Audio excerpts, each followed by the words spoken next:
my name is Frank and welcome back to the channel. Today we're talking about the iPhone 12 Pro Max. If you're like me, I'm sure you've watched tons of videos and are quite familiar at this time of the new design of the new iPhone 12 this year.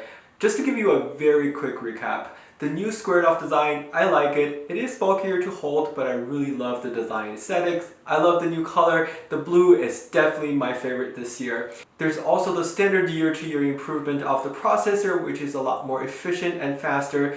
Honestly, at this time, Apple has done such a good job integrating software and hardware. iPhones couple years old are still running in really good shape. And with the added benefit of the iOS 14, things are running even more smoother and efficient. One of the biggest changes this year in the lineup would be the cameras. Specifically for the Pro Max, one of the most heated debates of the year would be whether or not to get the 12 Pro Max versus 12 Pro when people are deciding between the Pro lines. Compared with the past few years of experience where people were really just deciding on the screen real estate and the added bigger battery that came with the Pro Max, this year's iPhone Pro and Pro Maxes do have a very significant difference, which is the sensor in the camera.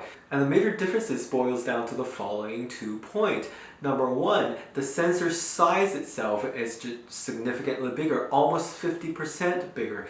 That translates to more information being captured by each and every pixel. So you're able to capture more light, you're able to capture more color, and at the same time, one of the more important things that people are talking about when we're evaluating the professionalness, is that a word? Of camera lenses is the bokeh. With the bigger sensors, you're able to produce a more natural and more buttery smooth bokeh with the same aperture size. And another difference that's accompanying this year's 12 Pro Max line is that when it comes to video recording, the image stabilization technology has changed from the previously used stabilizing the lens to stabilizing the sensor. There is a huge trend in today's world of camera to use embodied image stabilization. How does that benefit your day-to-day video recording work, right? Actually, it's quite a bit. With the same amount of effort, the unit that's responsible for stabilization can make more and more accurate adjustment in the same amount of time. And that translates into a more stable footage when you're shooting your video. So tech talk aside, how does it actually translate to day-to-day use? Is it actually better? From my testing in the past couple weeks, I really am falling in love with this new camera system. Here are some of the photos that came out of the 12 Pro Max camera I would like to share with you and point out some of the improvements that I really noticed through each camera lens. So here, this photo perfectly shows the benefit of the increased aperture as well as the bigger sensor size. Look at the natural bokeh in the background. That I really call is a buttery, smooth bokeh. It really made it a lot more softer, a lot more like the effect that you actually get from a real camera nowadays. And because now it has a bigger aperture and bigger sensor, the amount of time it needs to capture the same amount of light, especially at a lower light situation, is drastically decreased. Here I can see a side-to-side comparison with the iPhone 11 Pro. To achieve the same amount of night mode shot, you only need 1 second on the 12 Pro Max versus you need 2 seconds on the 11 Pro, which really is a lot of difference. Back to the point I was making, similar to the idea of movement versus the shakiness of the camera and the quality of the photo, the less time your shutter is open, especially when you're talking about a long exposure shot, the less time you need to capture the same amount of light means the less shakiness of the final product, and it means the clearer, crisper image rather than a camera blur that you might incur. This is a shot using the ultra-wide lens, and the improvements are more on the corners. Notice that for my 11 Pro cameras, for example, when it goes to the corner of the frame, the image tends to get a little bit blurry. But for this year's ultra-wide angle lens, it really has improved drastically. Corners are a lot sharper than before. Photos came out really nicely. And here is the photo taken by the telephoto lens. which brings up another interesting difference between the 12 Pro Max line and the rest of the 12 Pro lines, as well as the previous generations of iPhones. For the rest of the lines and the older iPhones, they have the 2 times zoom, which is equivalent about a 50mm lens. But for this year, Apple actually provided us with a longer focal length. We have the 2.5 times zoom this year, which roughly translated into a 65mm focal length. What does that mean to us? How big of a difference does it actually make, right? How much farther out can it actually zoom? Here is a photo taken by the 2.5 times zoom lens compared to the 2 times zoom taken on the 11 Pro. As you can see, I honestly did not expect that much of a difference before, but now putting them side by side together, you really see that 0.5 time difference in focal length does make quite a big difference. But at the same time, with the increased focal length, we're actually getting a smaller aperture this year compared to the 12 Pro, which I think can be a difficult choice because of the difference in the sensor sizes and the attention to these cameras.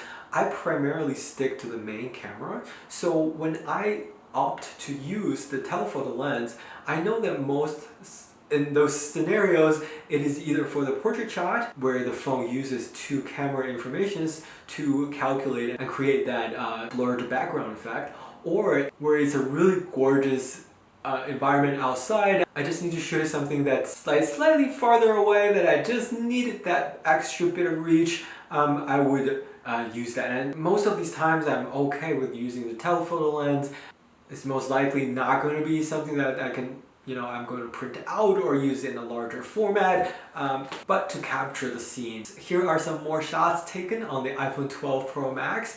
While I'm showing you these, here is a quick answer to a very commonly asked question, is that how do I choose the lens to shoot on an iPhone?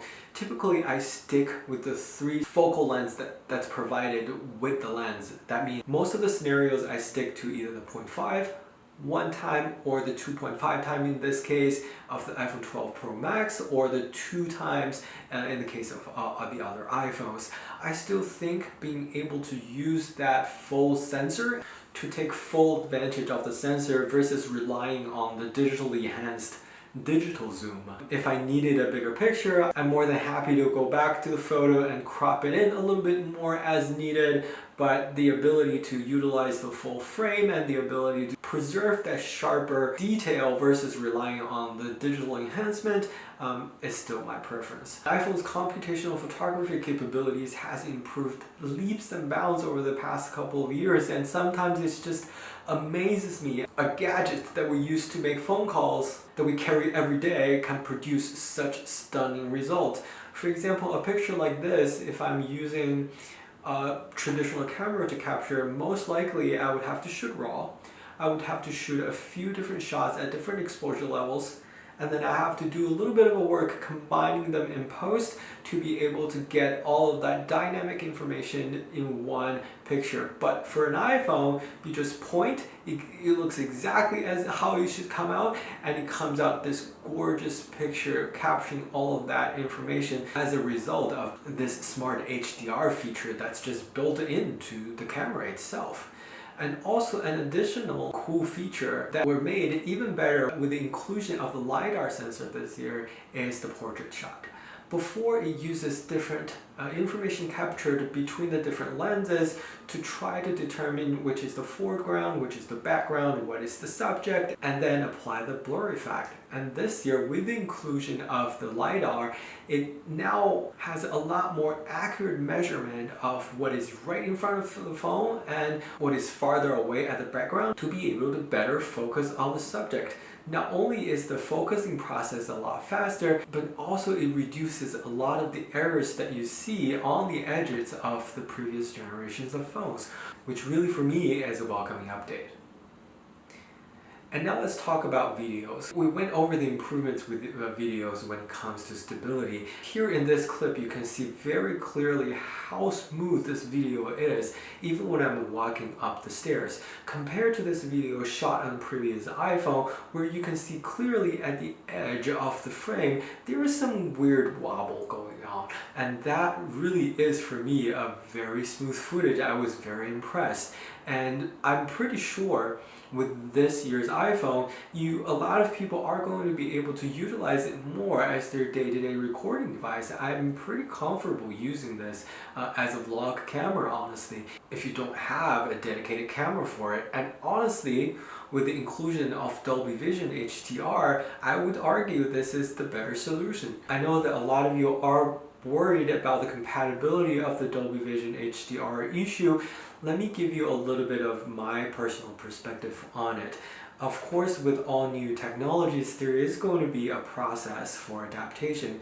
And as the track record of Apple holds, a lot of these new technologies that Apple has introduced in the past few years has started on a good trend to be more and more widely adopted. And I think this is also going to be one of the cases. I know as of right now, there's still a lot of work to be done for different softwares and different websites to be able to update their capability to show that content, but I do think those changes are coming and I am optimistic about it. It just will take a little time. Then you might argue, if the technology or the platform is not that mature yet, is there really value of adopting it right away?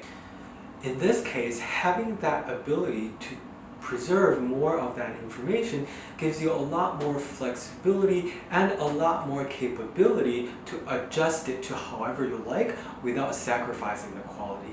I want to compare this to shooting a photo in RAW. And for me, I use these on the go a lot, and having that additional breadth of capability just means that I can feel more comfortable not having to carry around my heavy camera all the time, and just give me a little bit more assurance. In a good lighting environment, you're able to enjoy a wider color gamut, which provides you with a more vibrant result.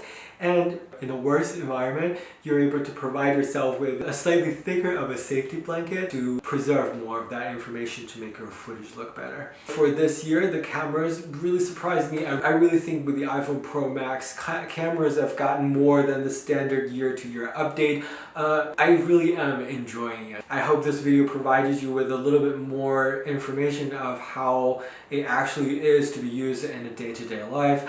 I also am completing a comparison video between the cameras of iPhone XS, 11 Pro, and this 12 Pro Max, because I know not every one of us upgrade our phone every year. So I'm hoping to provide a comparison for the people who have their year for 2 to 3 years, what a kind of improvement they would be expecting if they were looking into getting a new phone this year. So that is to come. If you're interested in that video, subscribe to the channel. If you like this video, give it a thumbs up and comment below what are some of the things you would want to know, or some of the things that I can still improve on. I really appreciate your feedback. Thank you so much for sharing your time with me. I really enjoyed hanging out with you guys. It's been a pleasure. I'll see you soon. Bye.